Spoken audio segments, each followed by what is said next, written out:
نبی پاک صلی اللہ تعالی علیہ وسلم نے ہمیں حقوق العباد کے معاملے میں زیادہ احتیاط کرنے کا کہا ہے، اور حضور سید عالم علیہ السلام نے صحابہ کے بھرے مجمع میں سے یہ سوال کھڑا کیا، فرمایا تم مجھے بتاؤ مفلس کون ہے، غریب تنگ دست اور بالکل تہی دست بندہ کون ہے؟ ہمارے ہاں سارے لوگ یہ رمضان شروع ہوتا ہے تو لوگ کہنا شروع کر پیر صاحب دعا منگو، حالات بڑے خراب، مثلا کیا خراب ہے حالات؟ شامی روٹی نہیں لبدی، حالات صرف یہ خراب ہیں کہ پڑوسی نے پجارو لے لی اور مجھے نہیں ملی، اتنے ہی حالات خراب ہیں، اس سے زیادہ تو نہیں۔ حالات اتنے ہی خراب ہیں کہ جو باہر بھائی چلا گیا تھا اس نے فلانی سوسائٹی میں پلاٹ لے لیا، میں پیچھے رہ گیا ہوں، اس سے زیادہ تو کوئی ایسا معاملہ نہیں۔ کتنے سارے لوگ ہیں جو اس بات کا اظہار کرتے ہیں۔ پھر میں نے یہ دیکھا ہے کہ بلا وجہ کے بعد لوگ شکوے کرتے ہیں، دیکھو جی میرا بھائی ہے، میرا دوست ہے، میرا رشتہ دار ہے، پڑوسی ہے، تو اس نے گاڑی بدل لیا ہے، موبائل بدل لیا ہے، فلانی چیز اس نے لے لیا، میرا خیال نہیں رکھا۔ بھئی مثلا آپ کا کیا خیال رکھنا چاہیے؟ نہیں، اس نے موبائل لیا ہے 3 لاکھ کا، آپ کا خیال ہے کہ میرا یہ خیال رکھتا کہ 1.5 کا مجھے لے دیتا، 1.5 کا وہ یہ لے لیتا۔ یہ مطالبہ غلط ہے شریعت میں۔ آپ کے جو ذمے، اس کی ذمہ داریاں جہاں تک بنتی ہیں وہاں تک تو وہ ادا کرے گا۔ دیکھیں نا، شریعت اسلامیہ بڑا پیار کرتی ہے بندے کے ساتھ، تو کھرب پتی بندے پر بھی شریعت نے یہ نہیں قدغن لگائی کہ تو کھرب پتی ہے تو اس طرح کر 40% زکوٰۃ دے، یہ نہیں کہا۔ لاکھ پتی بھی 2.5% ہی دے گا اور ارب کھرب پتی بھی 2.5% ہی دے گا۔ اگر اس کے دل میں وسعت اللہ نے پیدا کیا تو وہ لوگوں کا خیال کرے۔ تو حقوق العباد کے معاملے میں بعض تو ہمارے مطالبات ہیں جو مطالبے سرے سے درست نہیں، سرے سے ٹھیک نہیں، لیکن جو بعض اوقات ہمارے وجود سے، لہجے سے، آنے جانے سے ٹھیس پہنچ جاتی، میں پرسنلی بعض چیزوں کو نوٹ کرتا ہوں اور مجھے ان کا بڑا خیال رہتا ہے۔ میں محسوس کرتا ہوں کہ نہ چاہتے ہوئے بھی ہمارے رویے سے بعض لوگوں کو تکلیف ہوتی ہے، نہ چاہتے ہوئے۔ تو حقوق العباد کے مسئلے میں ہم زیادہ کمزور ہو جاتے ہیں۔ آج یہ سوچنا ہے کہ وہ جو میری ذمہ داریاں ہیں، جو شریعت نے، دین نے، اسلام نے، اور کچھ میں نے خود کہیں شاگرد بن کر، کہیں ارادت مند بن کر، کسی جماعت کا ممبر بن کر، کسی مسجد کی ذمہ داری لے کر، کسی ویلفیئر کام کی ذمہ داری لے کر، کسی غریب کی ذمہ داری لے کر، کسی مزدور کی ذمہ داری لے کر، جو میں نے اپنے اوپر خود چیزیں ضروری قرار دے لی ہیں، میں ان میں کہاں تک کامیاب ہو سکا ہوں اپنی ذمہ داریوں کا۔ حضرت معاویہ بن خدیج رضی اللہ تعالیٰ عنہ ایک صحابی ہیں، وہ فرماتے ہیں کہ مجھے حضرت عمر نے کہیں بھیجا تھا جہاد کے لیے، تو میں وہ کامیابی کی خبر لے کر دوپہر کو لوٹا، اور عرب شریف کے اندر چونکہ گرمی زیادہ ہوتی ہے، میں نے مناسب نہیں سمجھا کہ میں حضرت عمر کو دوپہر کو جگا کے خبر دوں کہ حضور بے فکر ہو جائیں، اللہ نے کامیابی دے دی۔ میں نے شام ہونے کا انتظار کیا، یہ ان کے اچھے اخلاق کی علامت، اعلیٰ ظرفی کی بات بتا رہے ہیں۔ کہتے میں نے شام ہونے کا انتظار کیا، مغرب کے وقت یا عصر کے وقت میری ملاقات ہوئی، تو میں نے حضرت عمر سے کہا کہ حضور الحمدللہ اللہ نے کامیابی دے دی، جس مہم پہ آپ نے بھیجا تھا وہ اللہ کے فضل سے اس مہم سے کامیابی ہو گئی۔ تو حضرت عمر فرمانے لگے دیر سے کیوں آئے؟ مجھے تو امید تھی کہ تم سرے دوپہر آ جاؤ گے۔ میں نے کہا حضور میں دوپہر کو ہی گیا تھا، دوپہر کو ہی گیا تھا، پر سوچا کہ آپ آرام میں ہوں گے۔ کیا جواب ہے، اور کیا اس جواب کے اندر بہت سارے لوگوں کی ترجمانی ہے۔ حضرت عمر فرمانے لگے آرام کرتا تھا میں، پر وہ دور گزر گیا، اب تم دوپہر کی بات کرتے ہو، اب تو رات کو بھی کم ملتا ہے۔ وہ تھا ایک دور، اب جب اپنے ذمے خود ذمہ داریاں زیادہ لے لی، اب کیا پتا کہ کوئی کہاں سے چل پڑا ہے تجھے ملنے کو۔ وہ دور گزر گیا جب تو سوتا تھا، من چاہی زندگی بتاتا تھا، اب تو نے خود یہ فیصلہ کیا ہے۔ اب تو میں بھائی تم دوپہر کی بات کرتے ہو، میں تو رات کو بھی گشت کرتا ہوں کہ کوئی ضرورت مند تو نہیں، کوئی حاجت مند تو نہیں۔ تو جو ہمارے ذمہ داریاں ہیں ان میں نازک حد تک، امام بہقی روایت لائے ہیں، ایک صحابی تھے جو حضور کو ہنسایا کرتے تھے، حضور کو ہنساتے تھے، نبی پاک کو بڑے پیارے تھے۔ اس طرح کے بھی کچھ بندے ہونے چاہیے اس طرح کے بھی کچھ بندے صحابہ کرام علیہم رضوان فرماتے ہیں جب حضور غم امت میں پریشان ہوتے تھے تو ہم منتظر ہوتے تھے کہ کبھی وہ ہنسانے والا آج آ جائے نا، دو چار باتیں ایسی کر جائے نا ہنسانے والی تو معاملہ ٹھیک ہو جائے۔ کچھ لوگ ایسے ہوتے ہیں جن کو دیکھ کے ہی چہرے پر تازگی آ جاتی ہے، مثل تعویذ ہوتے ہیں نا کچھ لوگ، وہ جب بھی ملتے ہیں شفا ہوتی ہے۔ تو یہ حضور کے پاس بیٹھے ہوئے تھے اور ہنسانے والی گفتگو کر رہے تھے، تو نبی پاک بھی ان سے باتیں کرنے لگے۔ تو بات کرتے کرتے نا حضور نے انگلی ان کی طرف بڑھائی تو ان کے وجود کو انگلی لگ گئی۔ ایک تو وہ روایت ہے نا کہ صفیں سیدھی کراتے وقت حضور تیر کے ساتھ صفیں سیدھی کرا رہے تھے تو ایک صحابی کے پیٹ پہ لگ گیا، انگلی لگ گئی۔ عجیب دیوانے ہیں، کہنے لگے آپ نے مجھے تکلیف دی ہے، معاذ اللہ انگلی چبھو دی، میں نے تو بدلہ لینا ہے۔ ہمارے ہاں مسئلہ یہ بن گیا ہے کہ کوئی بڑا آدمی بھی اپنے آپ کو قانون کے حوالے نہیں کرتا۔ ملک سے لے کر امت مسلمہ کے کل مسائل تک ہمارے ملک کے اندر ہر بندہ اس کا مزاج ہوتا ہے کہ وہ اپنے آپ کو قانون سے بالا تر سمجھتا ہے۔ لائن میں لگنا لوگ پسند نہیں کرتے۔ یہ ایک بہت بڑا مسئلہ ہے۔ حضور صلی اللہ علیہ وسلم کی انگلی لگ گئی تو کہنے لگے آپ نے تو مجھے تکلیف دی ہے، میں تو بدلہ لوں گا۔ تو حضور نے فرمایا لے لے بدلہ۔ اپنے آپ کو قانون کے حوالے بڑا آدمی جب کرتا ہے تو قانون کی عزت بڑھتی ہے، قانون کا وقار بڑھتا ہے، سوسائٹی کے اندر پھر طاقتور قانون ہو جاتا ہے۔ لیکن جب غریب آدمی کے لیے قانون اور ہو اور امیر کے لیے قانون اور ہو تو اصل معاملہ تو قانون کی بالادستی کا ہے، آئین کی پاسداری کا ہے، اصولوں پہ کھڑے ہونے کا ہے۔ تو نبی پاک صلی اللہ تعالی علیہ وسلم سے کہا کہ میں، حضور نے فرمایا لے لو بدلہ۔ یہ حقوق العباد کی نزاکت عرض کر رہا ہوں، لے لو بدلہ۔ تو انہوں نے کہا جی پیٹ سے کپڑا ہٹائیے، تو حضور نے پیٹ سے کپڑا ہٹا دیا۔ تو بڑے دیوانے آدمی تھے، انہوں نے امت کو بتانا تھا کہ کچھ اس طرح کے رنگ بھی ہوتے ہیں محبت کرنے کے لیے، الٹی ہی چال چلتے ہیں دیوان گانے عشق، آنکھوں کو بند کرتے ہیں دیدار کے لیے۔ اس طرح بھی کبھی کبھی ہوتا ہے۔ کپڑا حضور نے ہٹایا تو انہوں نے نبی پاک کے جسم نور کو چومنا شروع کر دیا، کہنے لگے دن بڑے ہو گئے تھے، موقع نہیں کو بن رہا تھا، تو چلو یہ ایک موقع ملا ہے، حضور آپ کو کسی کے ساتھ زیادتی کر سکتے ہیں تو میں تو موقع تلاش کر رہا تھا۔ اور میرے بھائی نماز کا بھی موقع تلاش کرتے تھے صحابہ، جہاد کا بھی موقع ڈھونڈتے تھے، پر محبوب سے محبت کا بھی موقع ڈھونڈتے تھے۔ کبھی کبھی نا محبت کا بھی تو موقع نرے خشک نہیں نہ ہو جانا چاہیے۔ نہ علماں وچ پھسا سانو تو یار دی گل سنا سانو، اوتھے علم دا سکہ نہیں چلدا جتھے عشق ہوراں دا ڈیرا ہے۔ تو کبھی ادھر بھی ہیں حقوق العباد کے معاملے میں نزاکت۔ اور پھر جو آیت میں نے قرآن پاک کی پڑھی، ایک تو یہ ہے کہ آپ لوگوں سے معافی لیں، معافی مانگے۔ ہمارے ہاں نا معافی کا مزاج، قبول کریں جب کوئی بندہ معافی طلب کرے تو معافی۔ ہمارے ہاں معافی مانگنے کا رواج میں آپ یقین کریں سرے سے ہے ہی نہیں، بلکہ الٹا لوگ چڑھائی کر جاتے ہیں، کہتے ہیں اوہو تم نے معافی مانگ لی ہے تو معاملہ ہی ختم ہو گیا۔ اور جو آدمی، میں بڑے زمانے سے کہہ رہا ہوں کہ میرے ملک میں ایک رواج بنتا جا رہا ہے، جس کی زبان جتنی زیادہ سخت ہوتی ہے اس کا عروج اتنا زیادہ ہوتا ہے۔ جو تھوڑا سا شرافت کا مظاہرہ کرے لوگ اسے بزدل سمجھ لیتے ہیں۔ عزیز بھائیوں، اپنی زندگی میں معافی مانگنے کا مزاج بنائیں۔ آپ کریں کہ یار مجھ سے غلطی ہو گئی، میں انسان ہوں۔ آپ یقین کریں ڈھیر سارے لوگ ہیں جن کے ذمہ ڈھیروں معافیاں ہیں، لیکن ان کا مزاج نہیں، ان کی طبیعت نہیں، ان کا تکبر آڑے آ گیا ہے۔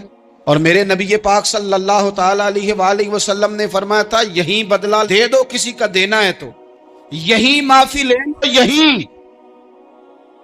ورنہ فرمایا یاد رکھنا قیامت کے دن تو اس طرح ہوگا کہ اگر سینگ والی بکری نے بغیر سینگ والی بکری کو مارا ہوگا اسے بھی قیامت میں بدلہ دینا پڑے۔ یہی معافی تلافی لے لو، یہی۔ تو ہمارے ہاں مزاج نہیں، مزاج بنائیں نا آپ، معافی کا مزاج بنائیں۔ رسمی ویسے معافیاں مانگتے ہیں، آج پہ جا رہا ہوں بھائی اگر کوئی ہو گئی تو معاف کر دینا، یہ تو رسم ہے، تو بڑی دنیا ادا کرتی۔ آپ کو پتا ہے کہاں آپ کو معافی لینی ہے. تو جہاں جہاں اس طرح کے معاملات ہیں وہاں آپ کلیئر کریں. صحیح بخاری میں حدیث ہے حضرت ابو ذر غفاری سے، جب کسی نے کہا کہ آپ نے اسی طرح کے کپڑے خود پہنے ہیں جس طرح کے آپ کے غلام نے پہنے، یہ کیا معاملہ ہے؟ تو فرمانے لگے، اعلانیہ خود بتانے لگے، فرمانے لگے مجھ سے ایک دفعہ غلطی ہو گئی تھی، میں نے ایک غلام کو جھڑک دیا تھا تو نبی پاک نے مجھے تنبیہ فرمائی، تو میں نے اس غلام سے معافی بھی مانگی، اور اس دن سے لے کر آج تک میں جس طرح کا خود لباس پہنتا ہوں اسی طرح کا اپنے غلام کو پہناتا ہوں. تو وہ خود بیان کر رہے ہیں، وہ لوگ اظہار کر رہے ہیں کہ ہم نے یہاں نبی پاک علیہ الصلوۃ والسلام کے تنبیہ کرنے پر ہم نے اپنے غلام سے، خادم سے یا کسی غلام سے معافی مانگی. تو معافی مانگنے سے بندے کا قد کبھی چھوٹا ہوتا ہے؟ میرے نبی پاک علیہ السلام نے فرمایا جو معافی مانگ لے اللہ تو اس کی عزت میں اضافہ کر دیا کرتا ہے. تو اس لیے ایک تو جہاں یہ معاملہ ہے وہاں، اور دوسری جو آیت میں نے تلاوت کی اس میں اللہ کہتا ہے کہ غصہ پی بھی جاؤ، معافی مانگو بھی اور معاف کر بھی دو.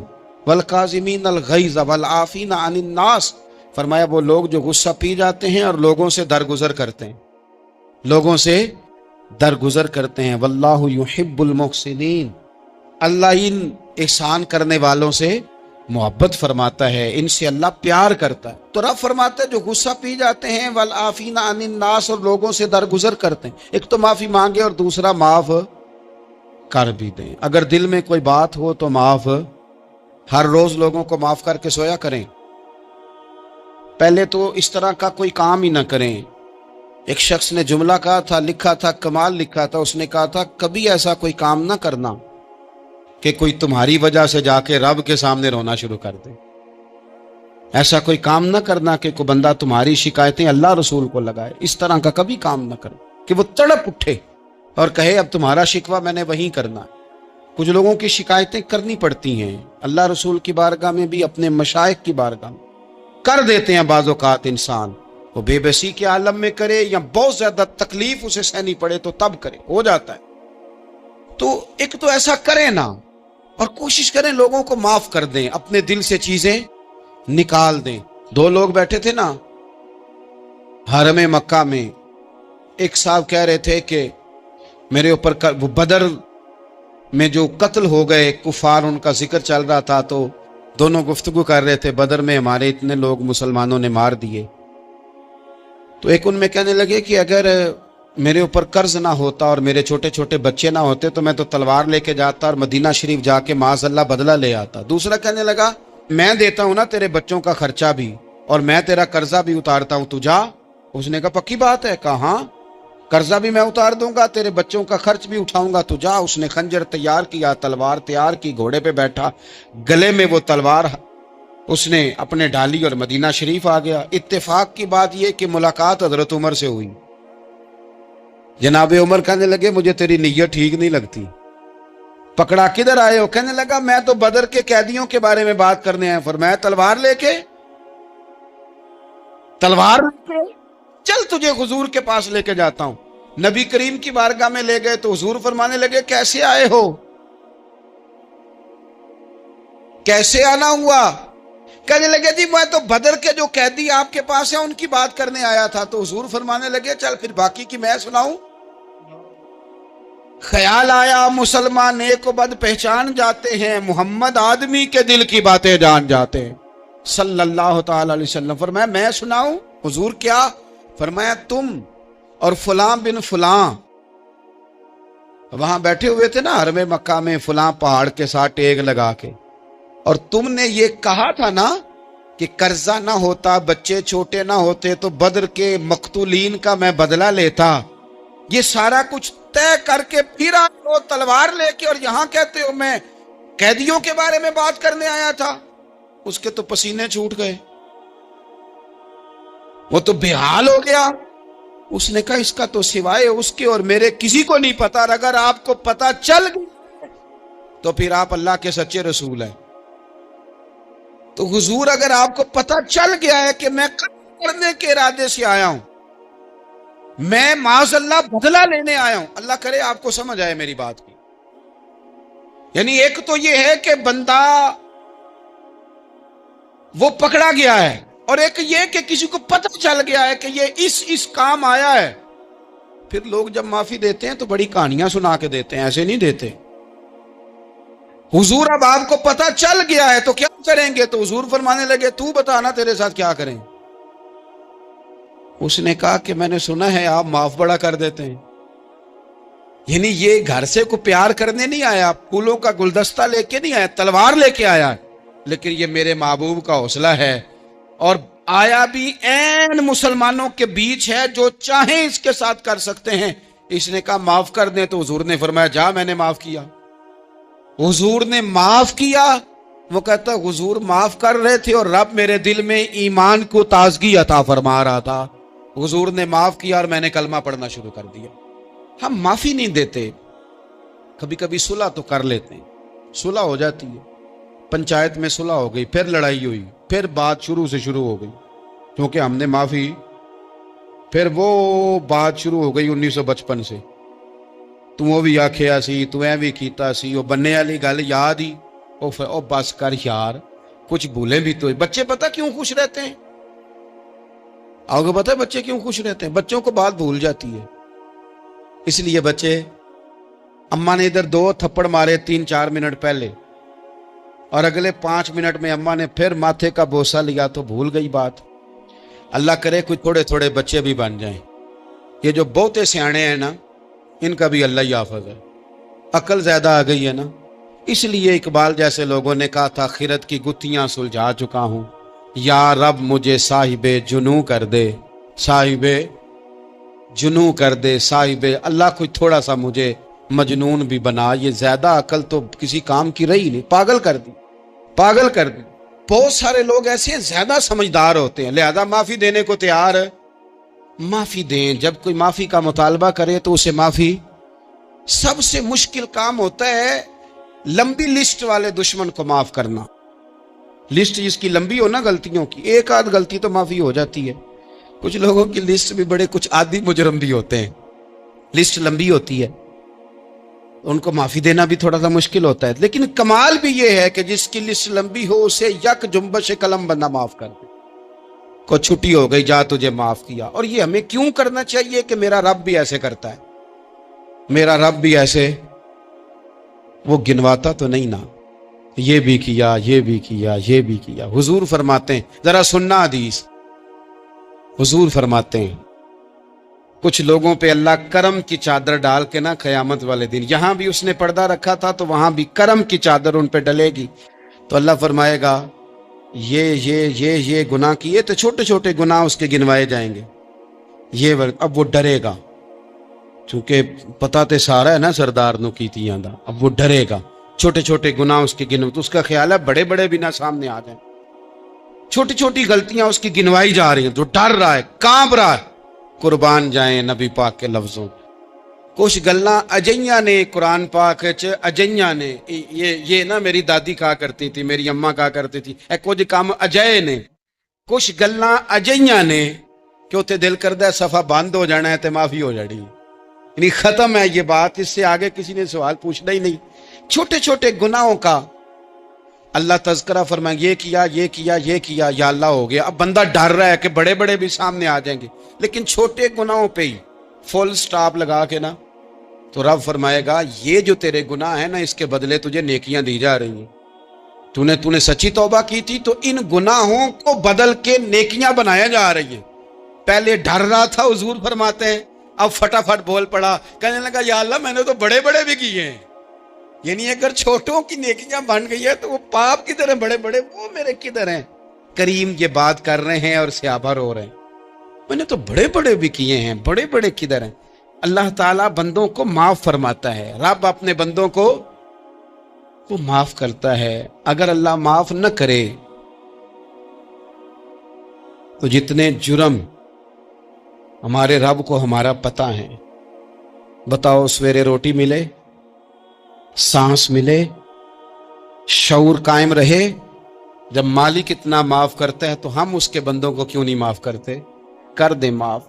کہ لوگ کھڑے تھے، کہ دشمن کھڑے تھے فتح مکہ کے دن حضور کے سامنے،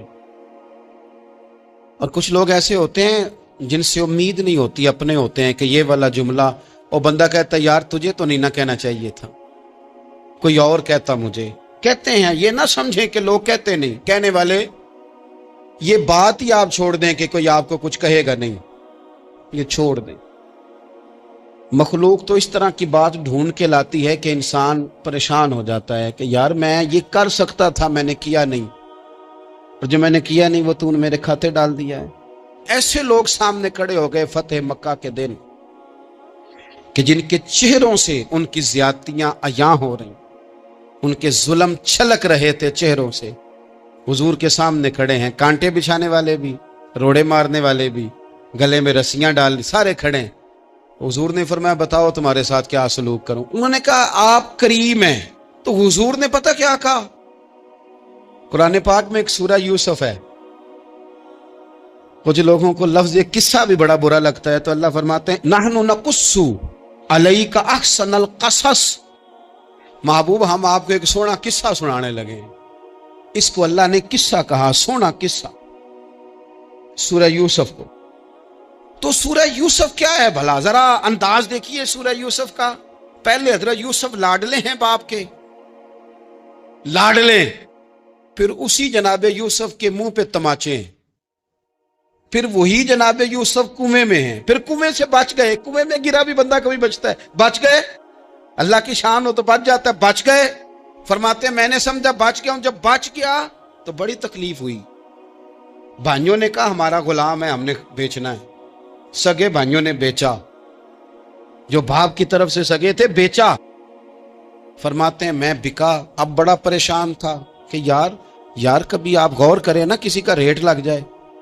فرماتے ہیں اب بڑا پریشان تھا، اور جب میں مصر میں گیا تو میں کونے میں کھڑا ہوں اور لوگ مجھے خرید رہے ہیں.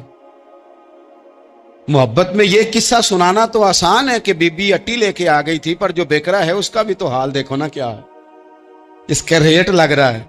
یہ بھی تو بڑی.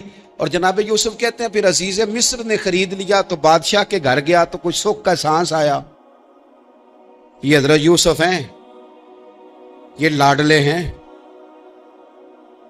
فرماتے ہیں سکھ کا سانس لیا ہی تھا کہ جناب زلیخا نے الزام لگایا. اور وہ غلطی معاذ اللہ جس کا تصور بھی نہیں، اس کی پاداش میں سالوں جیل کاٹا. لیکن خدا کی حکمت ہے نا، اللہ کا کرم ہے نا، جس ملک کے وہ قیدی تھے رب نے اسی ملک کا حکمران بھی بنا دیا. یہ اللہ کی حکمت ہے نا، تقاضے ہیں نا. صبح کے تخت نشین شام کے مجرم ٹھہرے، ہم نے پل بھر میں نصیبوں کو بدلتے دیکھا. وہ جو چاہے جب چاہے کر دے. تو جب وہی بھائی مجبور ہو کر سوالی بن کر سامنے آئے ہیں، پتہ کیا ہوتا ہے؟ بندہ معاف کر دیتا ہے. بہت سارے لوگ معاف کرتے ہیں پر کہانیاں سنا کے، پتہ جنا ادو کی آکھیا ساجے، پتہ جنا ادو کی کیتا ساجے، پھر پتہ جنا تسی اے بھی آندے سو. یہ ساری کہانیاں سنا کے. لیکن حضرت یوسف کے سامنے کھڑے ہو گئے. جناب یوسف نے بات چھیڑی کوئی نہیں، فرمایا تم سے بات ہی کوئی کرنی، جاؤ تمہیں سارا کچھ معاف کیا. اب جب یہ لوگ مکے والے حضور کے سامنے کھڑے، اس طرح معافی دینی چاہیے. یہ جب سامنے کھڑے ہوئے تو حضور نے فرمایا پتہ تمہارے ساتھ کیا سلوک کرنے والا ہوں؟ کہا حضور نہیں. فرمایا وہی جو جناب یوسف نے بھائیوں کے ساتھ کیا تھا. پچھلا صفحہ پلٹنا ہی کوئی نہیں. جاؤ تمہیں معاف کیا، جاؤ تمہیں معاف کیا، جاؤ تمہیں معاف کیا. اور صرف معاف نہیں کیا، ساتھ عزت بھی دی. سب سے زیادہ مقابلے تو حضرت ابو سفیان نے کیے تھے نا، آخر تک وہ آئے تھے. آج وہ کلمہ پڑھ رہے ہیں، سردار ہیں، کلمہ پڑھ رہے ہیں. تو نبی پاک نے صرف معافی نہیں دی، عزت بھی دی.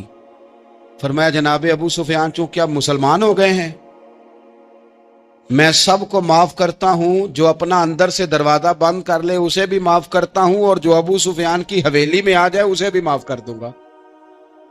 تو ابو سفیان وہ کہتے میں حیران ہی ہو گیا کہ اتنی بڑی بات، معافی بھی دی اور ساتھ عزت بھی دی. تو آج جو سبق آپ کی خدمت میں میں نے عرض کیا ہے، اس کو آپ امید ہے یاد رکھیں گے. ایک تو یہ کہ معافی مانگ لیں. اگر کسی جگہ ہمارا معافی مانگنا اگر ہم سمجھتے ہیں، ہمارا دل ضمیر گواہی دیتا ہے کہ مجھے معافی مانگنی چاہیے، تو معافی مانگیں. اور دوسرا پھر معافی دیں بھی، اور معافی دیں، سیاسی صلح نہ کریں.